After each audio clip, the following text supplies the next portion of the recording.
ಮುಂದೊಂದು ದಿನ ನಾಳೆ ಇವತ್ತು ಅಧಿಕಾರಿಗಳ ಸಭೆ ದಿನ 8 ಡಿಸೆಂಬರ್ 8ರಿಂದ ಕರ್ನಾಟಕ ವಿಧಾನಸಭೆ ಉತ್ತರ ಕರ್ನಾಟಕದ ವಿಚಾರಧಾರೆಗಳ ಮೇಲೆ ಕೆಲವು ಸಮಯ ನಿಗದಿಯಾಗ್ತದೆ.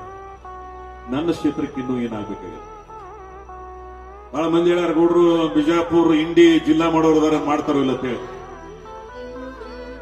ನಾನು ಮಂದಿ ಅಂದ್ರೆ ಇನ್ನ ತನಕ ಬಿಟ್ಟಿಲ್ಲ, ಬಿಡಂಗೂ ಇಲ್ಲ. ನಾನು ಸಿದ್ದರಾಮಯ್ಯನವರು ಮನೆ ಭೇಟಿಯಾಗಿ ಕೇಳಿದಿಟ್ಟೆ, ನನಗೆ ಮಂತ್ರಿ ಆಗುವ ಅವಶ್ಯಕತೆ ಇಲ್ಲ ಸಾಹೇಬ, ನಿನ್ನ ಅವಧಿ ಒಳಗೆ ನನಗೆ ಇಂಡಿ ಜಿಲ್ಲೆ ಮಾಡಬೇಕು ಅಂತಕ್ಕಂಥ ನಿರ್ಣಯದಿಂದ ರಾಜಕಾರಣ ಮಾಡ್ತೇನೆ. ನಾನು ಮಾತು ಕೊಟ್ಟೆ ಅಂದ್ರೆ ಅದನ್ನು ಬಿಟ್ಟಿಲ್ಲ, ಬಿಡಂಗೂ ಇಲ್ಲ. ನಾನು ಮಾತು ಕೊಟ್ಟೆ ಅಂದ್ರೆ ಅದನ್ನು ಬಿಟ್ಟಿಲ್ಲ, ಬಿಡಂಗೂ ಇಲ್ಲ. ನಾನು ಮಾತು ಕೊಟ್ಟೆ ಅಂದ್ರೆ ಅದನ್ನು ಬಿಟ್ಟಿಲ್ಲ, ಬಿಡಂಗೂ ಇಲ್ಲ. It is our commitment. ಇದು ಜಿಲ್ಲೆ ಆಯ್ತು ಅಂದ್ರೆ ಇಲ್ಲಿ ಇಂಜಿನಿಯರಿಂಗ್ ಕಾಲೇಜ್, ಮೆಡಿಕಲ್ ಕಾಲೇಜ್, ಶೈಕ್ಷಣಿಕ ಹಬ್ಬ ಆಗಲಿಕ್ಕೆ ಸಾಧ್ಯದ. ಬರೀ ಜಿಲ್ಲಾ ಕೇಂದ್ರ ಮಾಡೋದ್ರಿಂದ ಏನು ಬದಲಾವಣೆ ಆಗ್ತದೆ ಅನ್ನೋದನ್ನ ಅದು ಮುಂದಿನ ದಿನಮಾನದಾಗ ನೀವು ಗ್ರಹಿಸ್ಲಿಕ್ಕೆ ಸಾಧ್ಯದ.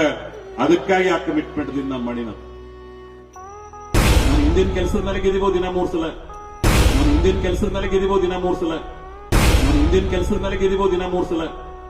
ಆದ್ರೆ ಇನ್ನು ಯಾಕೆ ನಾನು ಮಾಡ್ಬೇಕಾದ್ರೆ ಹಿಂದೆ ಯಾರು ಆಡ್ಕೋತ ಬಂದರೆ ಇಲ್ಲಿ ನೋಡಿಲ್ಲ, ಏನಿತ್ತು ಇವತ್ತೇನದ.